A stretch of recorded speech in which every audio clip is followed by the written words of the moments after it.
Hello everyone, welcome to IAS point. आज हम लोग यहाँ पे अपना बात करने वाले हैं जो हमने देखा था कि संविधान संशोधन की प्रक्रिया किस तरीके से होती है। तो इसमें 3 बातें हम लोगों ने देखा था कि यहाँ पे एक तो सामान्य बहुमत से हो सकता है, या तो हम बात करें कि इसमें विशेष बहुमत होता है, तो जहाँ पे सिर्फ विशेष बहुमत इस तरीके से कह सकते हैं कि दोनों सदन के विशेष बहुमत, ठीक है।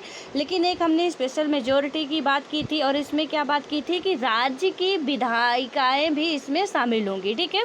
तो यानी कि आधी जो विधायिकाएँ होंगी, तो ज़्यादा मतलब ऐसा नहीं है कि पूरी ही विधायिका के मेंबर शामिल हो, लेकिन हर एक राज्य के विधायिका के मेंबर का आधे से अधिक तो शामिल होना इम्पॉर्टेंट है यहाँ पे इस टाइप के बहुमत को। या कि हम बात करें कि जब हम इस टाइप कुछ संशोधन करते हैं जो विशेष बहुमत के द्वारा होते हैं, उनमें इनका प्रावधान होता है, ठीक है। तो अभी इसको एक एक करके हम लोग समझने वाले थे, और मैंने आपको बोला था कि कुछ आर्टिकल है जिनके लिए आपको बेयर एक्ट परचेज करनी है, ठीक है। तो यहाँ पे गोपाल का जो कमेंट आया था कि हम नहीं ले सकते हैं, तो डोंट वरी, मैं आज खुद आपको सेंड कर दूँगी टेलीग्राम ग्रुप में, जो टेलीग्राम चैनल है वहाँ से आप लोग जाके डाउनलोड कर लीजिएगा, ठीक है। और हो सके तो उसकी ना प्रिंट कापी जो है मतलब हार्ड कापी में आप लोग प्रिंट करा के रख लीजिए। अदरवाइज़ पीडीएफ में भी है तो कोई दिक्कत नहीं, यदि आपको पढ़ने में कोई प्रॉब्लम नहीं होती है, बट मैं आपको हिंदी में ही दे दूँगी, तो उसके लिए परेशान बिल्कुल नहीं होना है। और यहाँ पे अब हम यदि बात करें, इसको एक एक करके डिफ़ाइन करें कि सबसे पहले विशेष बहुमत की यदि देखें कि क्या होता है, क्योंकि ये जो चैप्टर है ना, इसमें हम क्या देख रहे हैं कि संविधान एक जीवंत दस्तावेज है, ठीक है। तो जीवंत दस्तावेज का ऐसे थोड़ी ना हम समझ सकते हैं कि अभी इसको ऑक्सीजन मिल रही है, इसे कि सांसें चल रही हैं तो ये जीवित है। इसका मतलब ये नहीं जीवंत दस्तावेज का कि मतलब ये सांस ले रहा है, ठीक है। जीवंत का मतलब ये है कि आज भी हम क्या कर सकते हैं, अपने मन मुताबिक इसको परिवर्तित कर सकते हैं, इसमें संशोधन कर सकते हैं, जो चीज़ हमें चाहिए हम ऐड कर सकते हैं, जो चीज़ हमें चाहिए उसे हटा भी सकते हैं। तो ये सारी चीज़ें होती है, ठीक है। आज भी हमारे अधिकारों की ये बात करता है, और उसी तरीके से बिल्कुल यथार्थ रूप में आज भी सारी चीज़ें जो लिखी गई हैं, तो वो हमें न्याय दिलाने में काफ़ी मदद करती हैं। इसलिए हम कहते हैं कि ये हमारा एक जीवंत दस्तावेज है, क्योंकि 70-80 साल हो रहे हैं और पूरा का पूरा आज भी हमें उसी तरीके से एकदम से नया का नया ही दिख रहा है, ठीक है। अब यहाँ पे देखें कि कैसे कैसे संशोधन होता है। प्लीज़ आप लोग ये तीनों पॉइंट नोट कर लीजिए कि जो संविधान संशोधन की प्रक्रिया होती है वो किस तरीके से होती है, ठीक है। वो जो फ्लो चार्ट ऊपर मैंने दिखाया था आपको, तो उसे तो आप प्लीज़ बना ही लीजिए, क्योंकि बहुत इंपॉर्टेंट है। कुछ फैक्ट ऐसे भी पूछे जाते हैं मेंस के लिए भी और प्री के लिए भी। कुछ मैं मेंस के लिए भी आपको बात करने वाली हूँ, बट लास्ट में चैप्टर ख़त्म होने के बाद, ठीक है। सॉरी। तो इसमें हम क्या बात कर रहे थे, विशेष बहुमत। यहाँ पे यदि हम देखते हैं क्या होता है कि जो चुनाव, कार्यपालिका और न्यायपालिका से संबंधित अध्यायों में हम उन प्रावधानों का अध्ययन कर चुके हैं कि कैसे क्या होता है। देन उसके बाद हम देखेंगे जो इसमें बताया गया, जिसमें क्या होता है कि संशोधन करने के लिए विशेष बहुमत की आवश्यकता होती है। होता क्या है कि एक बार पुनः याद करें कि विशेष बहुमत का क्या अर्थ होता है, ठीक है। यानी कि हम लोग जब पढ़ रहे थे, चुनाव वाला चैप्टर भी हम लोग पढ़े हैं, कार्यपालिका भी आप पढ़े हैं, न्यायपालिका भी आप पढ़े हैं, और बहुत अच्छे तरीके से, ठीक है, मैंने कराने की कोशिश की है। एंड मैंने आपको हर एक चैप्टर पे बोला भी था कि डाउट हो तो प्लीज़ पूछिए, और यदि नहीं है तो मुझे यही लगेगा कि आप लोगों को बहुत अच्छे तरीके से चीज़ें समझ में आ रही हैं, ठीक है। तो इसमें हमने ये सारी चीज़ें देखी थी, और यहाँ से विशेष जो मेजॉरिटी होती है उसकी बात तो हमने की थी कि कैसे क्या होता है, ठीक है। और इसमें थोड़ा डिटेल से और भी समझने वाले हैं। तो क्या होता है यहाँ पे कि इसमें बताया गया कि जो विशेष बहुमत का क्या अर्थ है, पहले भी हम देख चुके। चुनाव में विशेष बहुमत का अर्थ क्या है, सत्ता किसकी आती है, यहाँ पे जो गवर्नमेंट बनती है वो किसकी बनती है, जिसके पास मेजॉरिटी होती है, ठीक है। जिसके पास बहुमत होता है वही उसी की सत्ता बनती है। दिन उसकी अभी सिर्फ आप बहुमत का मतलब समझिए। उसके बाद क्या होता है कि सामान्यतः विधायिका में किसी प्रस्ताव या विधेयक को पारित करने के लिए सदन में उपस्थित सदस्यों के साधारण बहुमत की आवश्यकता होती है। यानी कि किसी विधेयक को पारित करने के लिए क्या होता है, अभी तो हम सत्ता की बात कर रहे थे, ठीक है। अब आते हैं कि कोई भी विधेयक या बिल लाया जाता है संसद के किसी भी सदन में, ठीक है। तो सिर्फ एक धन विधेयक ही ऐसा है जो कि लोकसभा में ही आप पेश कर सकते हो, राज्यसभा में नहीं। अदरवाइज जितने भी विधेयक हैं ये एक आपका एक्सेप्शंस मान सकते हैं, एंड हम लोग बात भी कर चुके हैं इसके बारे में। तो इसमें क्या बताया गया कि जब भी कोई विधेयक लाया जाएगा वो चाहे संसद के लोकसभा में लाया जाए चाहे राज्यसभा में लाया जाए, ठीक है, डजेंट मैटर कि वो किस सदन में लाया जाता है। तो यहाँ पे क्या बताया गया है कि इसमें क्या होगा कि किसी भी प्रस्ताव में या विधेयक को पारित करने के लिए सदन में उपस्थित सदस्यों के साधारण बहुमत की आवश्यकता होती है, ठीक है, साधारण बहुमत। यहाँ पे ज़रूरी नहीं है कि बहुत सारे मेंबर, उसके आधे से अधिक मेंबर शामिल होने चाहिए, उसके थर्ड पार्ट के मेंबर भी शामिल हो रहे हैं तो उसे हम साधारण मेजोरिटी में लाएंगे। उसके बाद क्या हुआ यहाँ पे कि कल्पना करें यदि सदन में 247 सदस्य उपस्थित है। प्लीज़ थोड़ा सा मैथमेटिकल रूप से इसे समझते हैं हम लोग कि क्या होता है। यहाँ पे यदि हम देखते हैं कि मान लीजिए हमारे सदन में 247 मेंबर हैं, ठीक है। उसके बाद क्या होता है कि ये सभी सदस्य एक विधेयक पर मतदान करते हैं। ये टोटल सदस्य सभी सदस्यों की बात की जा रही है कि कोई विधेयक आ रहा, बिल आ रहा, उस पर क्या कर रहे हैं, मतदान कर रहे हैं। विधेयक जो होता है, अधिनियम कब बनता है, ये राष्ट्रपति के सिग्नेचर के बाद बनता है, ठीक है। ये जो वर्ड है ना, तो थोड़ा इन पे भी आप लोग ध्यान अपना बनाए रखिएगा कि कहीं विधेयक कहीं अधिनियम बात करते हैं हम लोग। तो जैसे सिटीजनशिप अमेंडमेंट पहले बिल आता है, फिर सिटीजनशिप अमेंडमेंट एक्ट होता है, तो इसमें कंफ्यूज नहीं होना है कि ये कैसे हो गया, ठीक है। तो इसलिए इसको भी आपको ध्यान रखना है कि पहले विधेयक पारित किया जाता है, पारित हो जाने के बाद वो एक्ट बनता है, ठीक है। अभी हम विधेयक की बात कर रहे हैं कि जब विधेयक क्या किया जाता है, किसी भी सदन में लाया जाता है, तो क्या होता है यहाँ पे कि यहाँ पे मान लीजिए ये सारे अपना मतदान दे रहे हैं एक विधेयक पे। अगर इन सदस्यों में से कम 124 सदस्य क्या करें कि विधेयक के पक्ष में मतदान करते हैं, यानी कि कितने सदस्य कर रहे हैं यहाँ पे, 124। टोटल मेंबर कितने थे, 247 थे, 124 मेंबर ही क्या कर रहे हैं, इसमें मतदान करते हैं। तो इस विधेयक को पारित माना जाएगा, लेकिन संशोधन विधेयक पर यह बात लागू नहीं होती। यानी कि यहाँ पे जो विधेयक है ना, उस पर तो आप 124 मेंबर यदि मिल गए 247 में से भी, क्या होगा कि विधेयक पारित आपका मान लिया जाएगा, ठीक है। यानी इसमें बताया गया था ना 50% + 1 यदि है तो साधारण बहुमत आप कह सकते हो। लेकिन उसके बाद हम देखते हैं यहाँ पे कि जो संशोधन, ये बात आप याद रखिएगा, संशोधन विधेयक पर यह बात लागू नहीं होती है, ठीक है।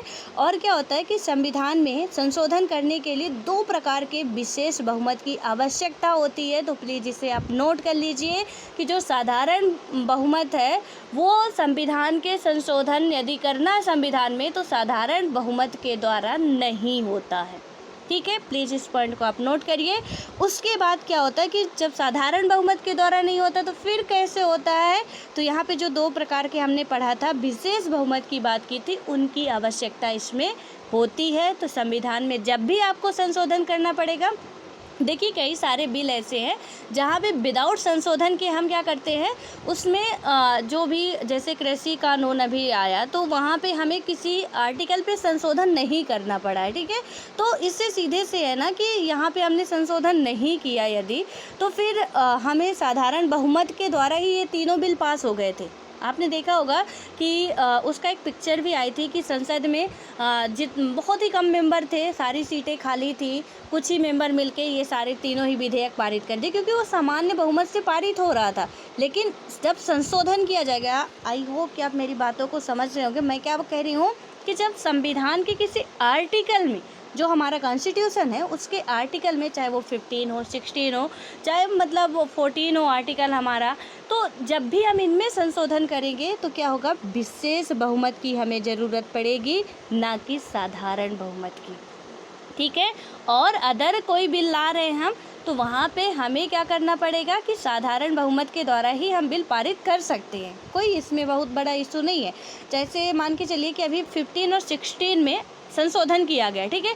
उसके लिए जब भी कोई पूछे, आपका यदि कंसेप्ट क्लियर है, तो जब भी कोई पूछे कि आर्टिकल 16 में जो मतलब संशोधन किया गया था तो किस बहुमत के आधार पे किया गया, तो बेशक आप बता सकते हैं कि विशेष बहुमत के आधार पे किया गया था, यहाँ पे सामान्य बहुमत का नहीं लिया गया था। तो कंसेप्ट हमारे क्लियर होना चाहिए, ठीक है। और नहीं समझ में आएगा तो प्लीज़ आप लोग कमेंट बॉक्स में कमेंट करके ज़रूर पूछिएगा। ये टॉपिक जितने भी हैं बहुत इंपॉर्टेंट है। आप प्री के भी क्वेश्चन उठा के देखिए और मेंस के भी देखिए, ठीक है। यहाँ पे क्या हुआ कि इसमें हमने देखा कि विशेष बहुमत की ही इम्पोर्टेंस होगी। सबसे क्या होता है कि सबसे पहले संशोधन विधेयक के पक्ष में मतदान करने वाले सदस्यों की संख्या सदन के कुल सदस्यों की संख्या की कम से कम आधी होनी चाहिए। यानी कि सदन में जितने मेंबर है, डजेंट मैटर कि वो 247 है या 500 मेंबर है, ठीक है, जितने भी मेंबर हैं उन मेंबर्स का आधा हिस्सा तो उसमें प्रेजेंट होना अनिवार्य है। यानी कि वहाँ पे जितने, ये इसमें नहीं दिया गया कि कितने भी मेंबर हो सकते हैं, जितने भी सदन में मेंबर हैं उनका 50% मेंबर यहाँ पे होना अनिवार्य ही है।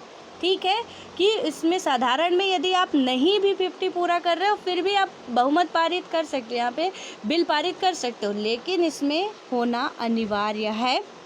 उसके बाद क्या होता है, दूसरा क्या होता है, और आप चाहें तो एक एक करके पॉइंट वाइज आप इसे नोट करते जाइए तो अच्छा होगा कि विशेष बहुमत में क्या होता है। दूसरे क्या होता है कि संशोधन का समर्थन करने वाले सदस्यों की संख्या मतदान में भाग लेने वाले सभी सदस्यों की 2/3 होनी चाहिए। यानी कि यहाँ पे 2/3 होना ही चाहिए कि जो वहाँ पे यदि जो ये संख्या यहाँ पे थी आधी थी, तो क्या होगा कि जब समर्थन करने वाले सदस्यों की जो संख्या है मतदान में भाग लेने वाले सभी सदस्यों की 2/3 होनी चाहिए। और संशोधन विधेयक को संसद के दोनों सदनों में स्वतंत्र रूप से पारित करने की आवश्यकता होती है। यहाँ पे जब भी संशोधन होगा ना तो ये अकेले लोकसभा कर सकता ना तो राज्यसभा कर सकता, दोनों ही विधेयक सदन में इसे पारित करना आना जरूरी है, वो भी दोनों विधेयक में कैसे, विशेष बहुमत से। ठीक है, ऐसा नहीं होगा कि लोकसभा के पास आप सामान्य बहुमत से पारित करा ले जाओ, राज्यसभा के पास विशेष बहुमत से, नहीं, दोनों सदनों में ही होगा और विशेष बहुमत के द्वारा ही होगा। ठीक है, देन क्या होगा यहाँ पे कि जो यदि हम देखें कि 2/3 तो मेंबर हमने देख लिया कि होते हैं, उसके बाद दोनों सदनों में स्वतंत्र रूप से इसकी आवश्यकता होती है और इसके लिए क्या होता है कि संयुक्त सत्र बुलाने का प्रावधान नहीं है। और यहाँ पे एक बात और नोट करिए आप लोग, ये बहुत इम्पोर्टेंट है कि यहाँ पे संयुक्त सत्र जो है वो उसे बुलाने की कोई भी प्रावधान नहीं है। ठीक है, कि संयुक्त सत्र आप बुला लो, जैसे होता है ना कि राष्ट्रपति महोदय क्या करते हैं कि संसद के दोनों सदनों को इकट्ठा बुला लेते हैं, तो ये वाला इसमें कोई भी प्रावधान नहीं कि आर्टिकल में आपको संशोधन करना है तो आप संयुक्त सत्र बुला के, बैठक बुला के वहाँ पे कुछ काम करो। ठीक है, तो इसका प्रावधान नहीं है, यहाँ पे सीधे सीधे साफ साफ लिखा गया है। कोई भी क्या है कि संशोधन विधेयक विशेष बहुमत के बिना पारित नहीं किया जा सकता, वो तो हम लोग पहले ही समझ चुके हैं कि कोई भी विधेयक या कोई भी संशोधन जो है विशेष बहुमत के बिना पारित नहीं होगा, साधारण बहुमत की यहाँ पे ज़रूरत नहीं है।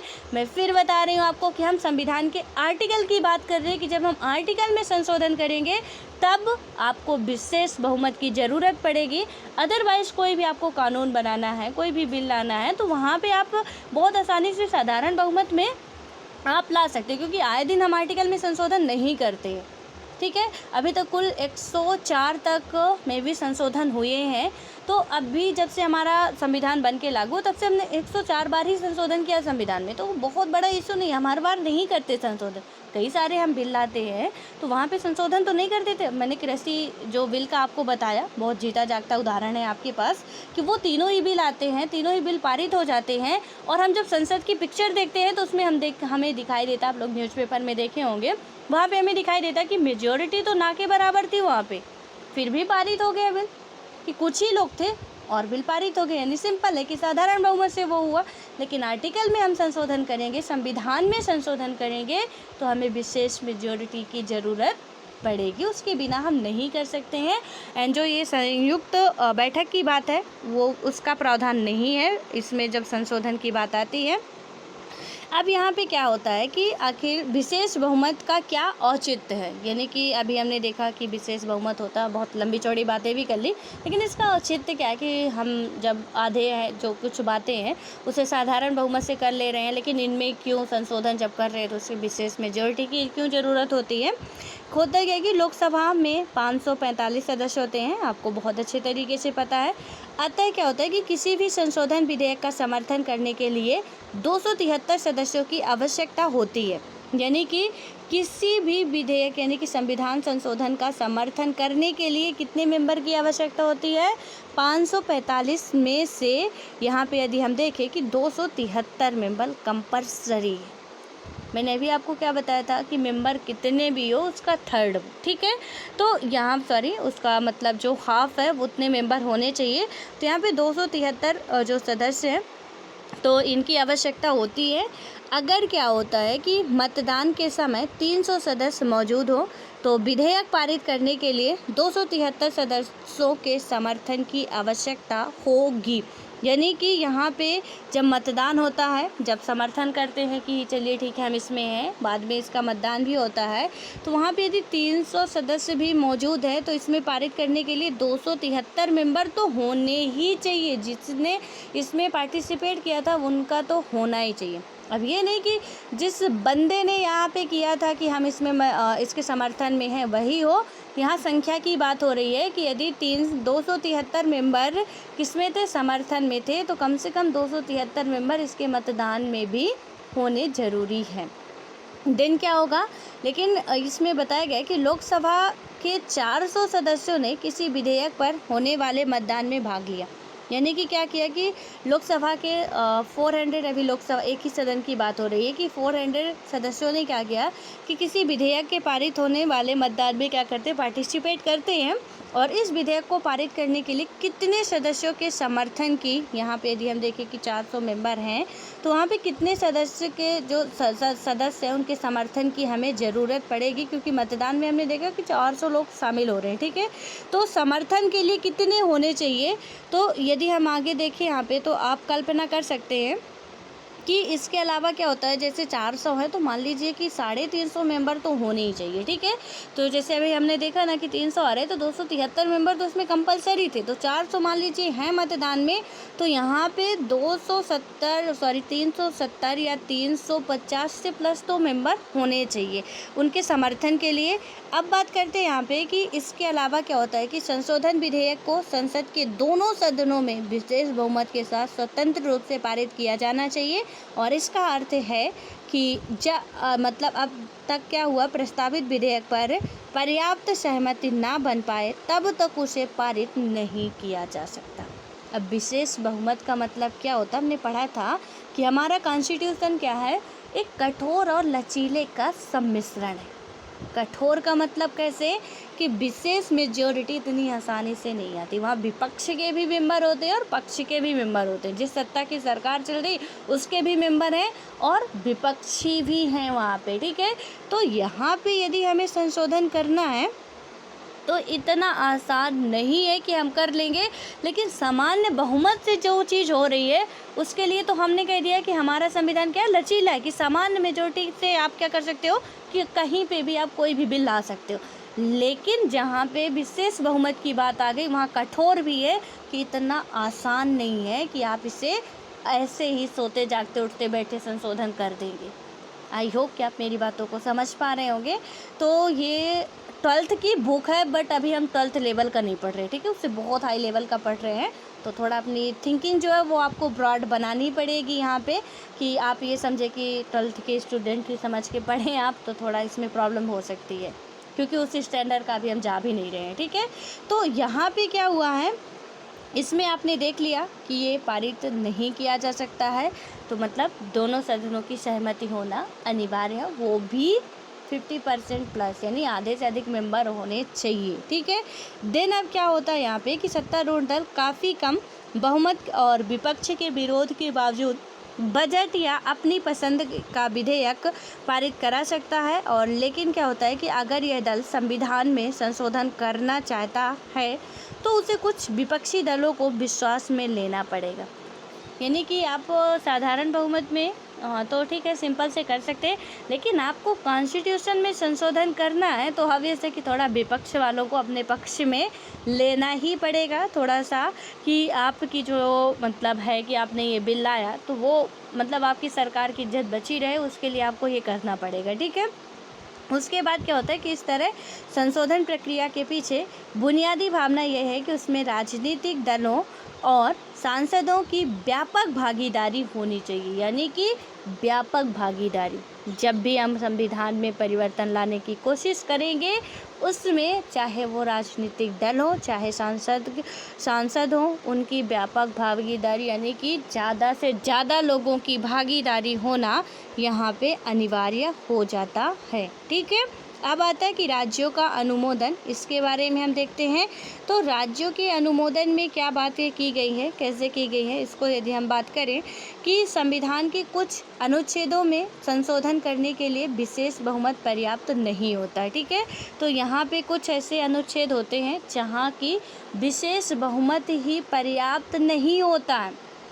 हमने साधारण बहुमत की बात की, और प्लीज़ आप ये पूरा कंसेप्ट क्लियर रखिए, एक एक रटने की बात मत करिए कि कहाँ पे क्या होता है। सीधे से एक तो मैंने 2 फंडे आपको बता दिए कि यदि संविधान के किसी आर्टिकल में हमें संशोधन करना है, उसके लिए हमें साधारण बहुमत की ज़रूरत नहीं है, विशेष बहुमत ही लगेगा। ठीक है, तो जब भी संविधान में अब बात आएगी कि संशोधन हो रहा है, तो आप बिना किसी डर के सीधे सीधे लगा सकते हो कि विशेष बहुमत ही आएगा, यहाँ पे सामान्य बहुमत की तो बात नहीं होगी। ठीक है, लेकिन एक हमने देखा था कि राज्य की विधायिका भी उसमें शामिल होती है।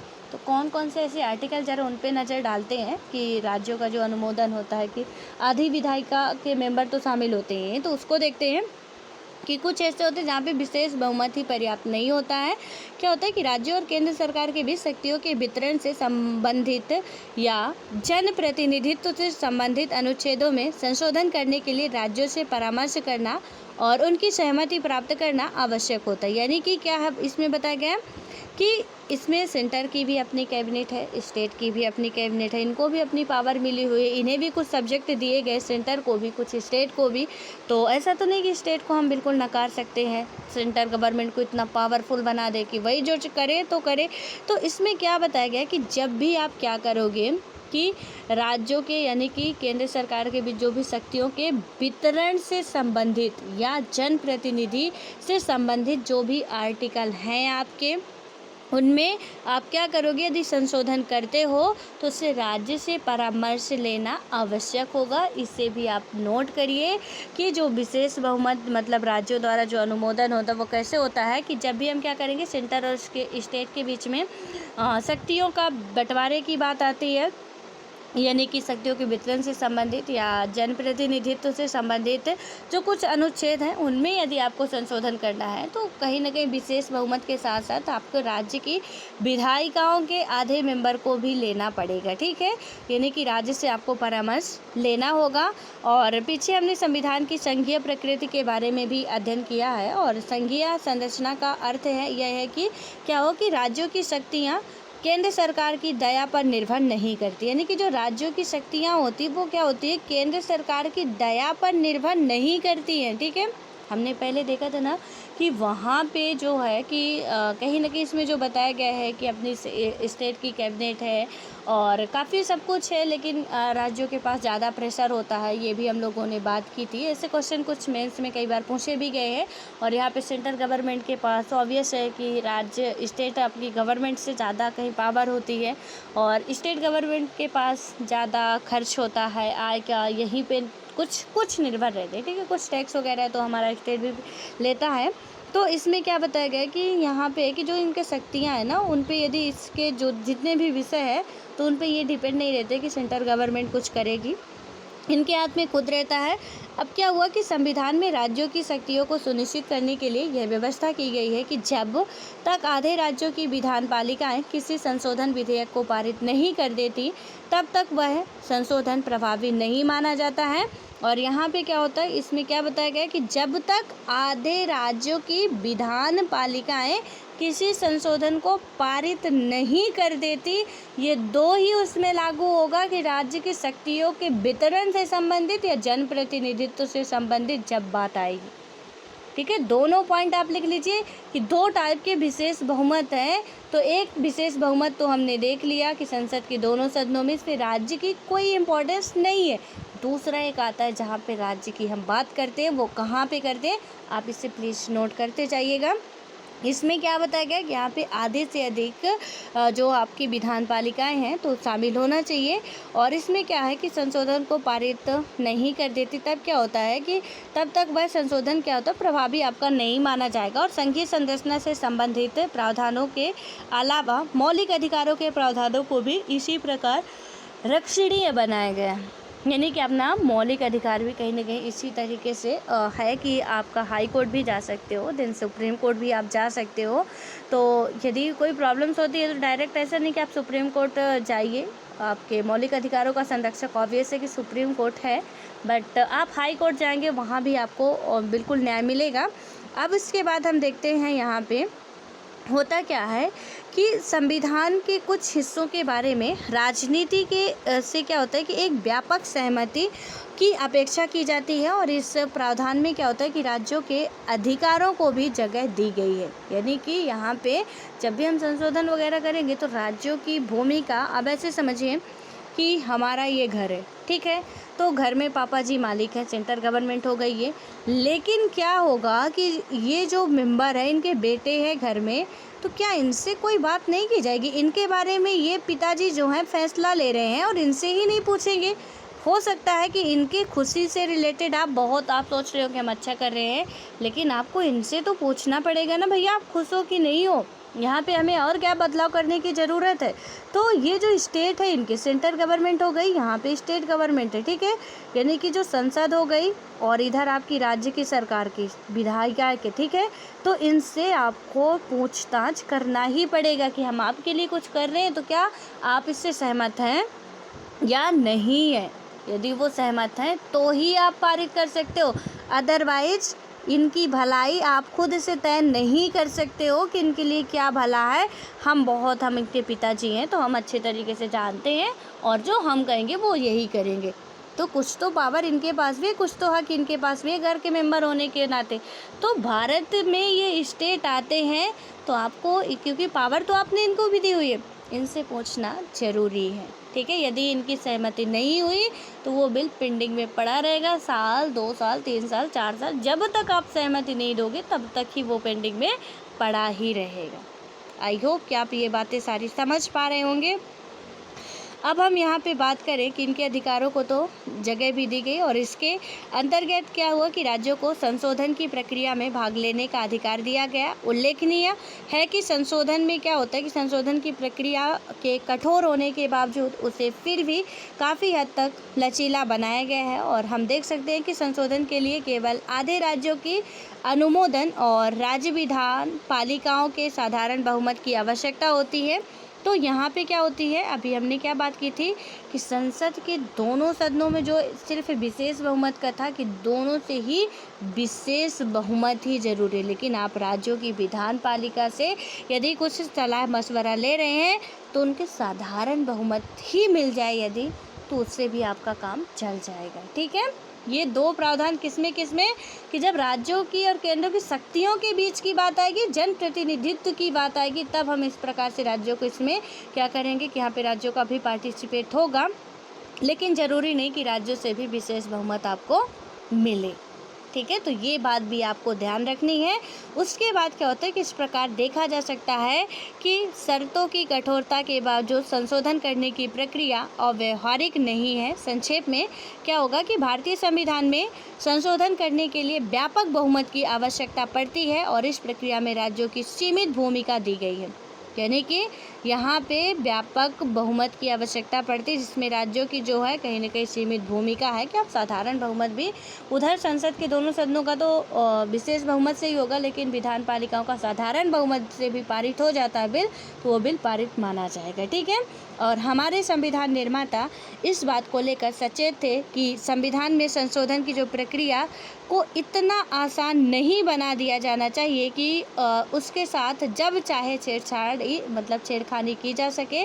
लेकिन साथ ही क्या हुआ कि उन्होंने इस बात का भी ख्याल रखा कि भावी पीढ़ियां अपने समय की ज़रूरतों के हिसाब से इसमें आवश्यक संशोधन कर सके, ठीक है। तो ये पूरा आपका जो जीवंत दस्तावेज की हम बात करते हैं, में भी आपको समझ में बहुत अच्छे तरीके से आ चुका होगा कि इसमें क्या क्या है क्या नहीं है, और यदि आ गया है तो बहुत अच्छी बात है, नहीं आया है तो प्लीज़ आप लोग फिर पूछिएगा कि नहीं आया है, क्योंकि हम लोग यहाँ बताने के लिए बैठे हैं। ये टॉपिक प्लीज़ आप लोग ऐसे मत समझ के कि 12th क्लास का तो है, 11th क्लास का है, हम इसे स्किप कर देते हैं, बहुत बड़ी गलती करेंगे। 11th क्लास का जो सेकंड पार्ट है, मैंने आपको बताया भी है कि जितने 5 स्टार लगाना चाहे लगा लीजिए, जितना इंपॉर्टेंस इसे देना चाहे दे लीजिए। क्वेश्चन देखिए, आप मेरी बातों पर कभी भरोसा मत कीजिए, आप प्रीवियस ईयर के क्वेश्चन देखिए और उस पर आप भरोसा करिए, अपना सिलेबस देखिए और इस बुक को जितनी बार पढ़ सकते हैं, जितनी बार रट सकते हैं, प्लीज़ इसे रट डालिए पूरी बुक, ठीक है। और इसमें जो एक एक कंसेप्ट है आप उसे अपनी नोट्स में खुद की भी नोट्स प्रिपेयर कर लीजिए तो बेहतर होगा आपके लिए। अब यहाँ पे आता है कि संविधान में इतने संशोधन क्यों किए गए हैं। हमारा संविधान बन गया था तो इसमें इतने संशोधन करने की क्या ज़रूरत थी। एक बार बन जाता उसके बाद हम इसमें संशोधन नहीं करते। तो इसको पढ़ने से पहले मैं आपको समझा दूँ कि यहाँ पे सपोज मान के चलिए कि हमारे मम्मी पापा थे, ठीक है, उन्होंने जो भी हमारे लिए प्लान किया तो एक उस अकॉर्डिंग किया ना प्लान अपने हिसाब से, बहुत दूरदर्शी हैं फिर भी इतना ज़्यादा वो नहीं कर पाए कि आज हमारी जो ज़रूरतें हैं, आज हमें चाहिए एसी भी चाहिए, हमें कूलर भी चाहिए, हमें फ़ैन भी चाहिए, हमें हवा के लिए अपने सुकून के लिए भी 3 चीज़ें चाहिए। हमें क्या चाहिए, एसी भी चाहिए, कूलर भी चाहिए, फ़ैन भी चाहिए। हमारे रूम में वो सारी चीज़ें अवेलेबल भी होती हैं।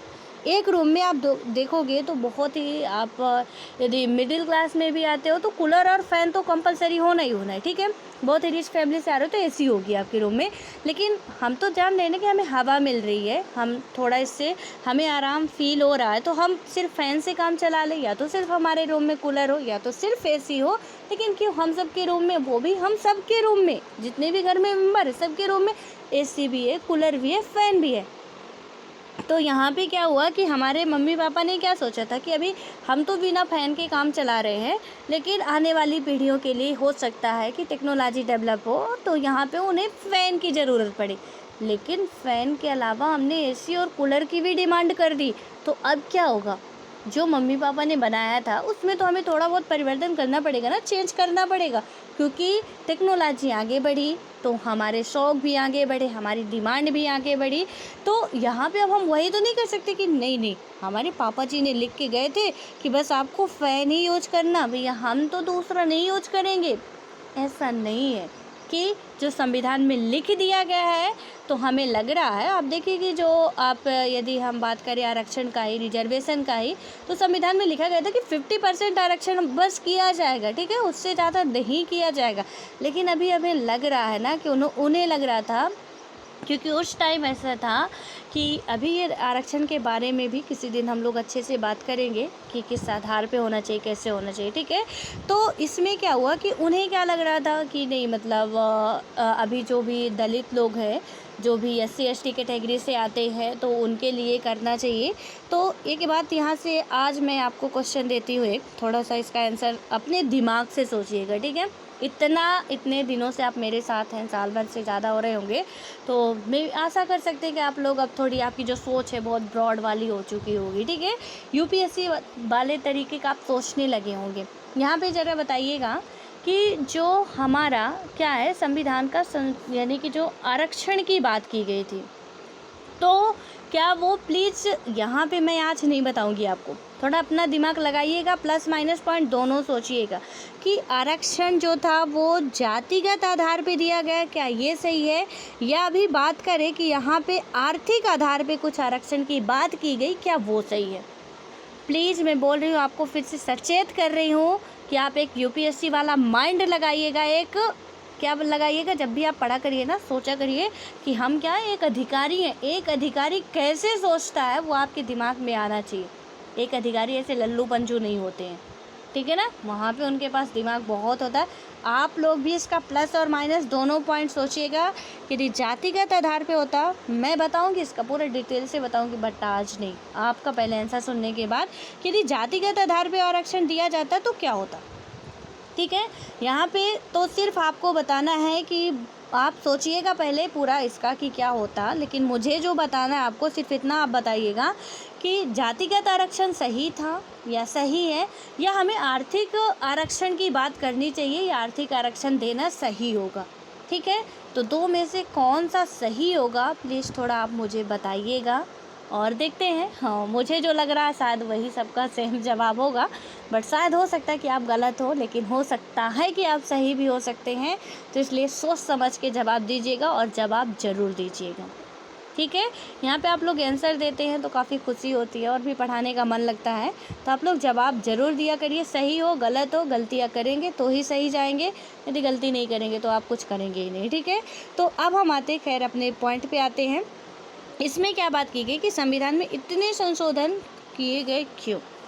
तो आप तो समझ चुके हैं कितने संशोधन किए गए का मतलब मैंने समझा दिया कि हमारे पास सिर्फ फ़ैन की ज़रूरत नहीं, अब हमारी ज़रूरतें समय के हिसाब से बदल गई हैं कि हमें एसी और कूलर भी अपने रूम में चाहिए। फ़ैन तो चाहिए, बिना फ़ैन के तो हम रहेंगे नहीं, लेकिन दो चीज़ें और भी चाहिए हमें, उसे ऐड करना पड़ेगा। ठीक है, तो ज़रूरत तो पड़ेगी क्योंकि समय बदल रहा, हमारी ज़रूरतें बदल रही हैं।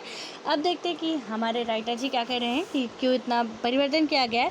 होते गए 26 जनवरी 2006 को हमारे संविधान को लागू हुए 56 वर्ष हो गए। 2006 तक की बात करें तो जब 56 वर्ष हो गए हैं तो 2006 से आप अभी 2021 में पढ़ रहे हैं। ठीक है, तो आप लगा लीजिए कि यहाँ पे 76 साल हो चुके हैं।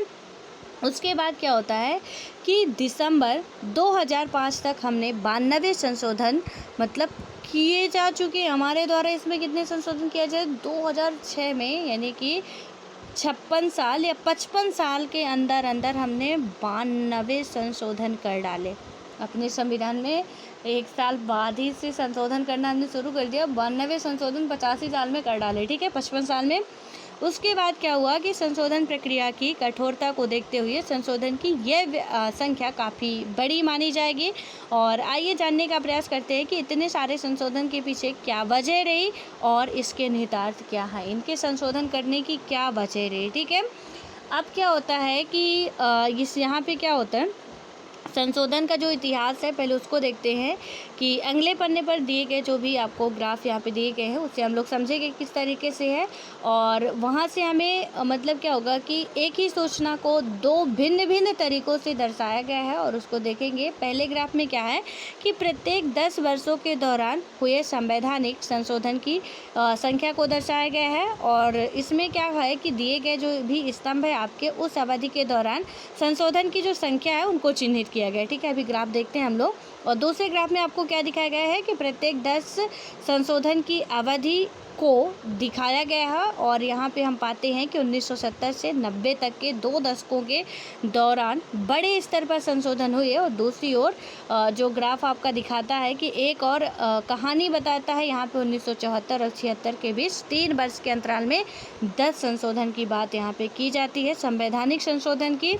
तो इसमें क्या होता है और पुनः क्या होता है कि 2003 में 2001 से 3 तक ठीक 3 वर्षों के लिए दौरान भी 10 संवैधानिक संशोधन किए गए। बाप रे बाप, मतलब इतने संशोधन किए जा रहे हैं। ठीक है, एक ही बार में 10-10 संशोधन किए जा रहे हैं।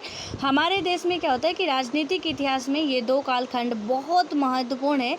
पहले काल के दौरान कांग्रेस सत्ता में थी, कांग्रेस पार्टी को संसद में भारी बहुमत मिला था और लोकसभा में उसके 352 सदस्य थे और ज़्यादातर राज्य विधान सभाओं में भी बहुमत थी और वहाँ पे यदि हम देखें कि बहुमत की स्थिति। और दूसरी ओर 2001 से 3 में भी कहीं ना कहीं यही सिचुएशन था। क्या था, गठबंधन की राजनीति का काल माना जाता है। और ये एक ऐसा काल था जिसमें क्या था कि विभिन्न राज्यों से अलग अलग दलों की सरकारें काम कर रही थी। और इस काल की एक अन्य विशेषता भाजपा और इसके विरोधी दलों के बीच कटु प्रतिद्वंदिता थी। लेकिन इस काल में 10 संशोधन किए गए, इसलिए ये संशोधन केवल सत्ताधारी पार्टी के बहुमत पर निर्भर नहीं करते हैं। अब यहाँ से आप समझ सकते हैं कि एक बार गठबंधन की सरकार में 10 संशोधन किए जा चुके, एक बार तो कांग्रेस की थी, वहाँ पे स्टेट में भी उसी के मेंबर, राज्य में भी उसी के सेंटर में भी उसी के मेंबर, तो वहाँ पे संशोधन करना कोई बहुत बड़ी बात नहीं थी। लेकिन जब गठबंधन की सरकार आती है तब भी आप संशोधन कर चुके हो। तो इसमें एक बात और भी ध्यान रखिएगा कि कोई कहे कि जब सत्ता पार्टी होगी तो हाँ ऑब्वियस है कि थोड़ा इजी होता है कि मेजॉरिटी हमारी ज़्यादा है, हमारी गवर्नमेंट जो अभी सेंटर पे बनी हुई है उसके हिसाब से स्टेट में भी यदि है, जैसे अभी बीजेपी का बोलबाला चल रहा है, तो आप कोई भी संशोधन आसानी से कर सकते हो क्योंकि विपक्ष थोड़ा आपका कम रहता है, कमज़ोर रहता है, ठीक है। लेकिन ये भी सही कि यदि गठबंधन की भी गवर्नमेंट बनती है तो ऐसा नहीं कि आप संशोधन नहीं कर सकते हो, आर्टिकल में आप संशोधन उसमें भी कर सकते हो। इसमें ये बताया गया क्योंकि ऐसा किया जा चुका और एक एक नहीं 10-10 संशोधन हो चुके हैं। यहाँ पे जो ग्राफ दर्शाया गया है ना कि एक दशक के दौरान जो भी संशोधन किए गए हैं, यहाँ पे आप देखिए कि 51 से 60, ठीक है, तो 5 से ज़्यादा संशोधन किए गए। उसके बाद हम देखते हैं यहाँ पे कि 61 से जो हमारा 1961 से 70 तक की बात करें तो यहाँ तक 15 तक संशोधन हो चुके। 71 से 80 तक भी संशोधन हुए, बढ़ते ही गए। 81 से 90 तक में संशोधन हुए, यहाँ पे 20 से ज़्यादा संशोधन हुए, ठीक है। देखिए अब कैसे मतलब इसका ग्राफ बढ़ता जा रहा। बीच में क्या होता है कि 91 से आपका जो 2005 तक थोड़ा कम होता है, ग्राफ नीचे आता है आपका। और उसके बाद यानी कि हमारा ग्राफ पहले ऐसे जा रहा, डायरेक्ट ऐसे जा रहा, ऐसे आया और उसके बाद क्या होगा यहाँ पे थोड़ा सा ये नीचे आने लगा, ठीक है। अब देखते हैं कि उसके बाद क्या होता है कि यानी कि आप देख रहे हो ये दो देखिए, ये 1971, 80 और 81 से 90, ठीक है। यहाँ पे बहुत ज़्यादा संख्या में आपका क्या हो रहा है, संशोधन हुए संविधान में। और इसके बाद यहाँ पे देखिए कि दूसरे ग्राफ में संशोधन की जो अवधि है ये है कि 10-10 वर्षों में हुए संशोधन, तो ये यहाँ से बढ़ा, इतने ज़्यादा यहाँ पे संशोधन हुए। उसके बाद यानी कि 10 संशोधन की जो अवधि है, ठीक है, कितना कितना हुआ। उसके बाद ये थोड़ा सा इतना आया, फिर बढ़ा, फिर घटा, फिर बढ़ा, फिर घटा, फिर घटा, फिर बढ़ा, फिर, ठीक है। तो आप देख रहे हैं कि इसमें थोड़ा बहुत घटाव बढ़ाव है जो भी देखे। तो यहाँ से हमने देखा कि मतलब 55 सालों में ही जो 92 संशोधन हुए, तो किसी किसी साल में बहुत ज़्यादा संशोधन हो गए। और यहाँ पे गवर्नमेंट भी एक मेजर रोल प्ले करती है। जो अभी हमने दो चीज़ें देखी ना कि यदि आपकी जो जिसकी सरकार चल रही है हमारे सेंटर में, उसी पार्टी के मेंबर स्टेट में भी है, तो बहुत आसानी होती है आपको संविधान में संशोधन करना।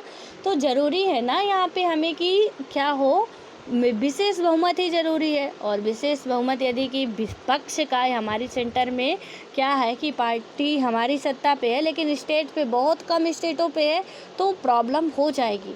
क्योंकि आपको स्टेट की भी मेजॉरिटी लेनी है, तो वहाँ पे हो सकता है कि आपको दिक्कत हो, या तो आपके सेंटर पे ही विपक्ष कम हो, आप गठबंधन की सरकार बनाते हो, विपक्ष वाले ज़्यादा हो, तो आपको समस्या हो सकती है, ठीक है। इसीलिए इसमें बताया गया है कि कहीं ना कहीं उसका भी मेजर रोल एक होता है।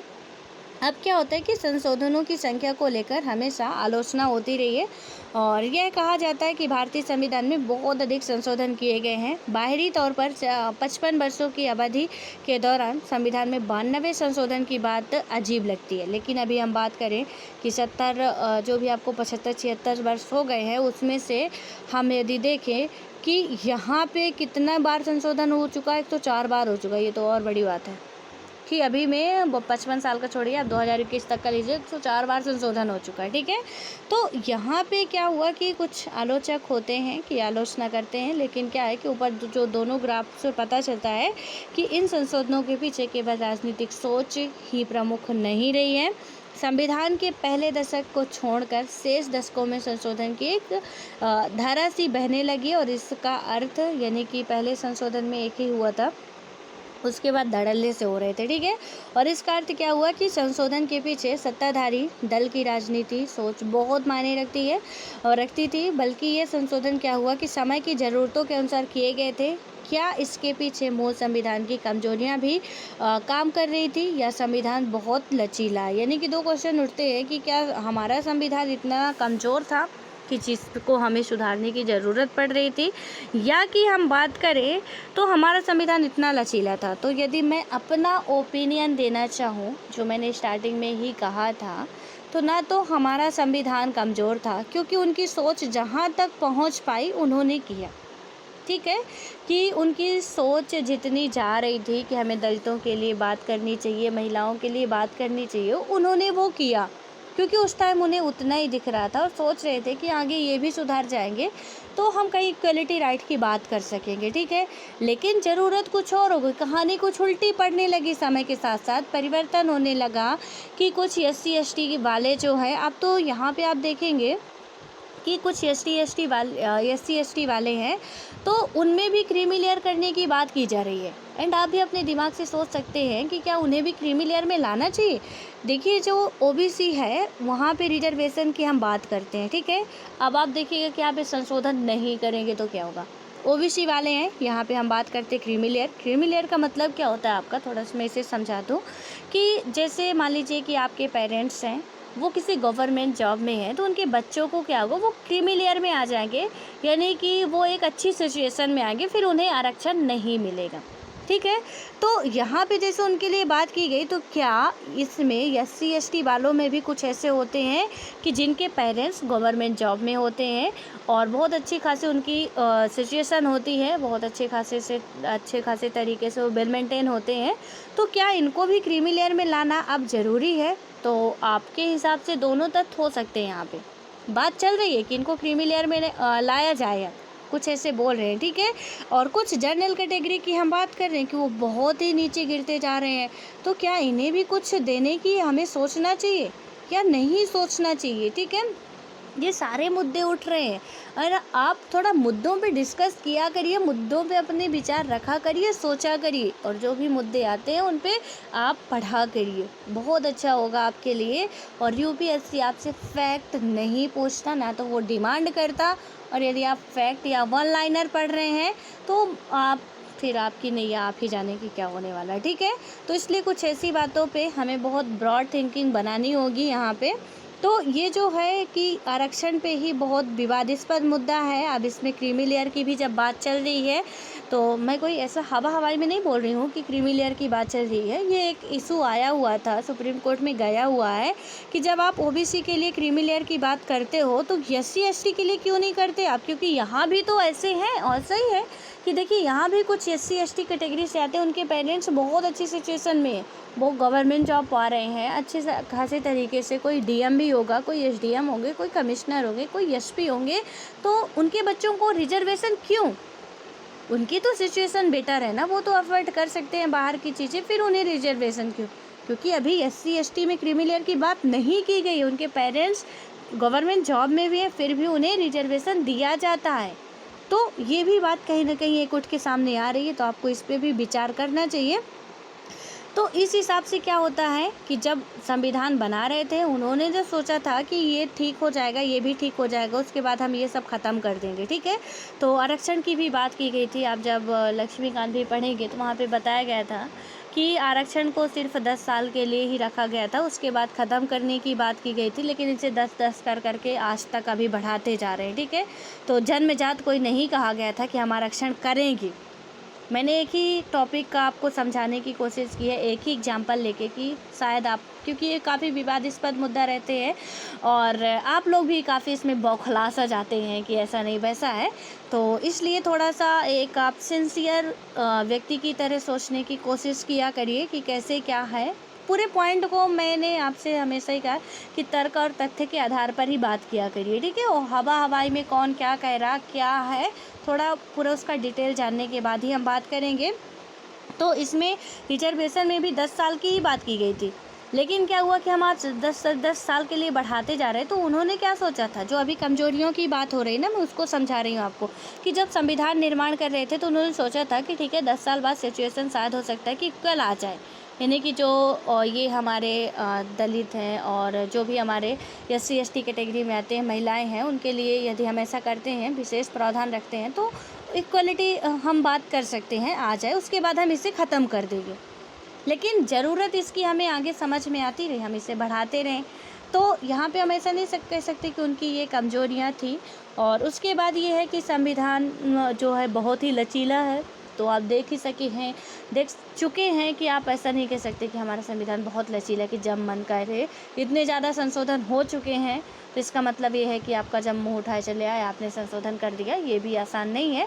खैर, इसके दोनों पॉइंट ही आप कर सकते हो।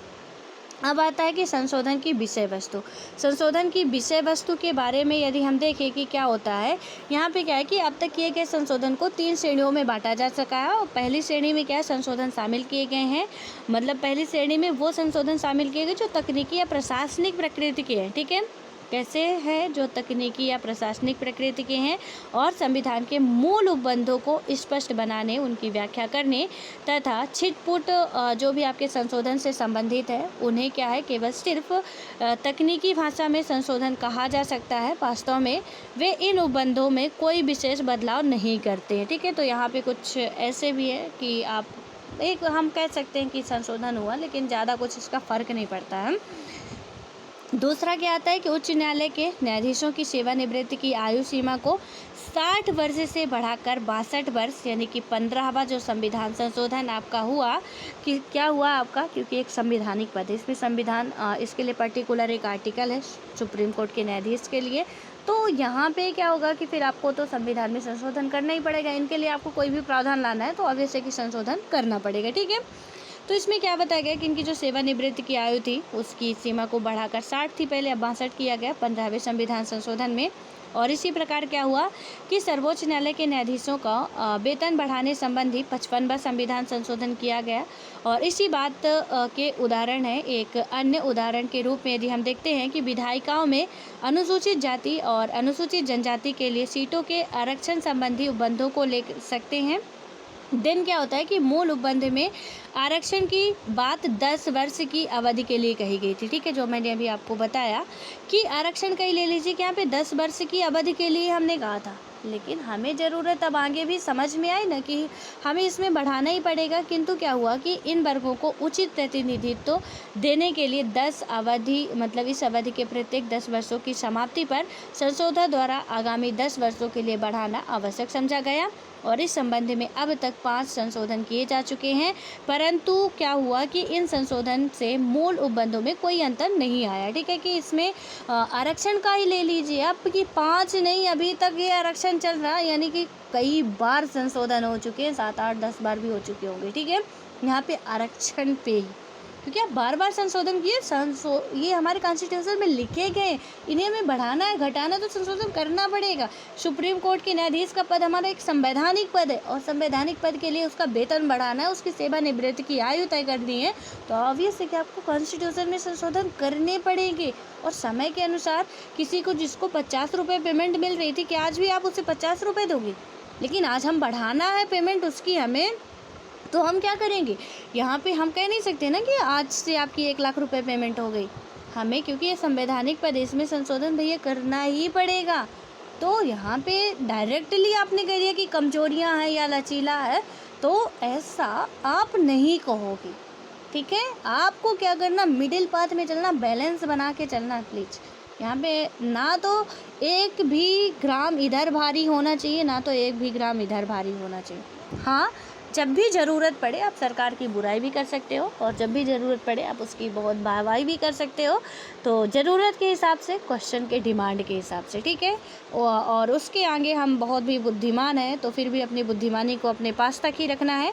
यदि क्वेश्चन नहीं कहता हमसे कि आप बताओ, अपनी बुद्धिमानी को पेश करो, तो हमें नहीं करना चाहिए, यही हमारी बुद्धिमत्ता होगी सबसे बड़ी वाली। ठीक है, अब यहाँ पे क्या हुआ कि हमने देखा कि 10 वर्षों तक हमेशा अभी तक बढ़ाया जा रहा, परंतु क्या हुआ कि इसके मूल जो भी ढांचा था, परिवर्तन, कोई भी अंतर नहीं आया।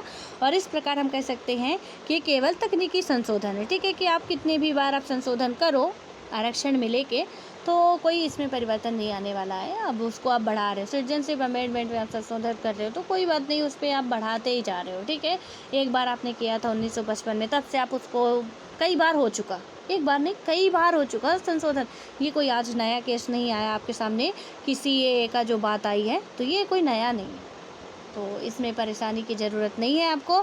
एंड में भी कि आप पॉलिटी, अब लग रहा होगा आपको कि आप बहुत अच्छे तरीके से समझ पा रहे हैं, पढ़ पा रहे हैं। ठीक है, कि अब आप किस लेवल पे जा रहे हैं, सही मायने में आप यूपीएससी लेवल पे जा रहे हैं, लेकिन हमें नीचे से ही उठ के ऊपर आना होता है। ठीक है, अब क्या होता है कि क्या आपको राष्ट्रपति के पद से संबंधित चर्चा याद है, यानी कि राष्ट्रपति के पद की बात करें कि मूल संविधान में यह माना गया था कि हमारी संसदीय व्यवस्था में राष्ट्रपति सामान्यतः मंत्रिपरिषद की सलाह के अनुसार कार्य करेगा।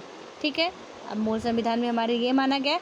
और इस संबंध में क्या हुआ कि बाद में एक संशोधन किया गया और अनुच्छेद 74(1) में क्या रखा गया, यह स्पष्ट कर दिया गया कि मंत्रिपरिषद की सलाह राष्ट्रपति के लिए बाध्यकारी होगी। पहले तो आर्टिकल कोई डिफाइन नहीं था, लेकिन संशोधन किया गया और बता दिया गया कि यहाँ की 74(1) आर्टिकल है जहाँ पे वो बाध्यकारी हो गया कि आपको भैया सलाह लेनी ही पड़ेगी। ठीक है, तो यहाँ पे भी हमें संशोधन करना पड़ा। क्या इस संशोधन से वास्तव में कोई अंतर पड़ा है या इसे स्थापित यानी कि स्थापित परंपरा की निरंतरता के रूप में देखा जा सकता है? अर्थात इस संशोधन में केवल संवैधानिक उपबंधों की व्याख्या भर की गई है। ठीक है, तो इनमें बताया गया है कि ऐसे होते हैं कि इतने सिर्फ नंबरिंग है, इनमें कोई विशेष अंतर नहीं पड़ा है कि आप 104 संशोधन की हम बात करते हैं तो हम पूरे संविधान को इतने में तो पूरा संविधान उलट पलट के रख देंगे। जी नहीं, थोड़ा सा उनमें क्या किए हैं कि कुछ चीज़ें हमने, कुछ प्रावधान ऐसे जो कि हमने ऐड कर दिया या उसे बढ़ा दिया। हमने ऐसा नहीं किया कि पूरा ही हमने उलट पलट के उसे रख दिया कि नहीं अब राष्ट्रपति उसमें बाध्यकारी था, अब नहीं है कि मंत्रिपरिषद से सलाह नहीं लेंगे, या हम कुछ दूसरे तरीके से लिख दें कि अब सर्वोच्च न्यायालय से वो सलाह लेने जाएंगे या यहाँ पे स्टेट की गवर्नमेंट से सलाह लेने आएंगे। ऐसा हमने कुछ नहीं किया। तो इसलिए इसमें बताया गया कि सिर्फ एक तकनीकी वर्ड के रूप में इस्तेमाल कर सकते, संशोधन हुआ उसे नंबरिंग तो देना ही पड़ेगा, क्योंकि ये क्या है कि संवैधानिक पद है, संविधान में इनका वर्णन है, तो हमें संशोधन करेंगे तो उसका नंबरिंग भी हमें देना पड़ेगा। ठीक है, तो अब इससे आप समझ सकते हैं कि घटनाएं क्या हैं, कहाँ जा रही हैं। अब है व्याख्याएं, विभिन्न दृष्टिकोण। थोड़ा सा ये जो है ना केस, थोड़ा इनको पढ़ेंगे तभी मुद्दे जो है इनको हम समझ पाएंगे कि क्या कैसे है, और जो भी आए कि राजनीति आम सहमति के माध्यम से संशोधन कैसे होता है, क्या होता है, तो इसको हम लोग नेक्स्ट वीडियो में करेंगे। एंड थोड़ा सा मैं यहाँ पे आपको बताने वाली थी, जो भी टाइम ओवर हो रहा है, कि इसमें क्या था जो गोपाल ने कहा था कि मतलब मेंस के लिए मैंने एक दिन क्वेश्चन दिया था आपको। ठीक है, तो किसी का रिप्लाई नहीं मिला मुझे, तो फिर मैंने सोचा कि जब आप एक्टिव नहीं हो तो मेरे को क्या है, मैंने सोचा भी था और करने की भी कि ये जो चैप्टर है ना मेंस से बहुत ज़्यादा रिलेटेड है। मेंस के क्वेश्चन हम साथ साथ सॉल्व करते जाएंगे तो काफ़ी बहुत अच्छा होगा हमारे लिए, आपके लिए भी। आप इतने मैच्योर हो चुके हो एंड मुझे जहाँ तक लगता है, मैं आशा करती हूँ कि सिर्फ़ और सिर्फ आप हमारी वीडियो नहीं देख रहे होंगे, काफ़ी सिलेबस आप लोगों का कवर हो चुका होगा। नहीं तो आप एनसीईआरटी में 1 साल लगाएंगे तो मान लीजिए कि आप बर्बाद हो रहे हैं। ठीक है, तो सिर्फ वीडियो बस से पार्ट टाइम के लिए कि आप उसे देखिए, चीज़ें समझ में नहीं आ रही तो करिए, बट सिलेबस जो है उस अकॉर्डिंग आप चलिए। मैं हमेशा आपको बताती रहती हूँ, कोई गुमराह करने की यहाँ पे बात नहीं है। मैं नहीं चाहती कि आप यहाँ पे वीडियो देखें, क्योंकि मैं ये चाहती हूँ कि आप वीडियो देखें, लेकिन अपनी टाइम और जब भी टॉपिक समझ में ना आए तो आप आके वीडियो देखें, उसे प्रॉपर तरीके से। 1 घंटे का तो होता है, उतना टाइम आप चलते घूमते भागते दे सकते हैं। कोई ज़्यादा नोट्स भी नहीं बनानी रहती है, तो वो तो कहीं भी आप खाली टाइम में दे सकते हैं, लेकिन प्रॉपर जो आपकी स्ट्रेटजी होनी चाहिए वो थोड़ा अच्छे तरीके से होनी चाहिए। एंड में यदि आप लोग सहमत हो तो मुझे कोई प्रॉब्लम्स नहीं है उसके क्वेश्चन करने में, लेकिन मैंने एक दिन दिया था वो क्वेश्चन काफ़ी इजी भी था। आप लोग कोशिश करते तो कुछ अच्छा बुरा तो लिख ही सकते थे, और आपका किसी का रिस्पांस नहीं आता। मैंने कहा भी था कि आप अनिल सर के पास भेज सकते हैं, ग्रुप के किसी भी एडमिन के पास भेज के बोल दीजिएगा कि ज्योति मैम के पास सेंड कर दें, वो हमें दे देंगे। ठीक है, लेकिन आप लोग नहीं किए तो फिर मैं भी मतलब अब क्या कहूँ कि आगे क्या करना है। तो हम तो आपके लिए कर रहे हैं, हम कराएंगे भी। यहाँ पे आप लोगों का रिस्पांस नहीं मिलेगा तो फिर ऐसे में मज़ा नहीं आता ना, कि हम फालतू में मेहनत कर रहे हैं और आप लोगों को तो लग रहा है कि ये तो बस बकबका रहे यूट्यूबर है, वैसे ही पंचायत कर रहे हैं। तो इसलिए आप लोग बस अपना पढ़ाई कंटिन्यू बना के रखिए। एंड आप लोग यदि एग्री होंगे तो मुझे कोई प्रॉब्लम नहीं है, ना तो कराने में ना तो आपका चेक करने में। ठीक है, हमारे साथ साथ करेंगे तो हम एक और प्लस पॉइंट पे ही जाएंगे कि हम और अच्छे तरीके से हमारी प्रिपरेशन हो पाएगी, प्रीवियस ईयर के क्वेश्चन भी हम सॉल्व कर पाएंगे, तो वो बहुत अच्छा होगा हमारे लिए। ठीक है, कोई नए क्वेश्चन नहीं लाएंगे, हम प्रीवियस ईयर के ही देखेंगे टॉपिक से रिलेटेड, तो अच्छा होगा यदि आप लोग चाहें तो, क्योंकि कोशिश मैंने पहले ही कर चुकी थे आपके कहने से पहले। आप देखिएगा, मुझे याद नहीं किस वीडियो में है, लेकिन मैंने आपको दिया था एक क्वेश्चन, धर्मनिरपेक्षता से ही रिलेटेड था। तो आप लोग यदि चाहें तो आप बताइएगा कि आपको करना है, इंटरेस्टेड हैं तो हम बिल्कुल स्टार्ट कर सकते हैं, बट कंटिन्यूटी होनी चाहिए। देखिए मुझे मतलब ऐसा नहीं कि आज आपने किया कल नहीं किया, परसों किया नरसों नहीं किया, बहुत ही गंभीर समस्या आ जाए वो बात अलग है। यदि नहीं आ रही तो फिर आपको कंटिन्यूटी बना के रखनी ज़रूरी है। तो ऑल द बेस्ट, मिलते हैं फिर।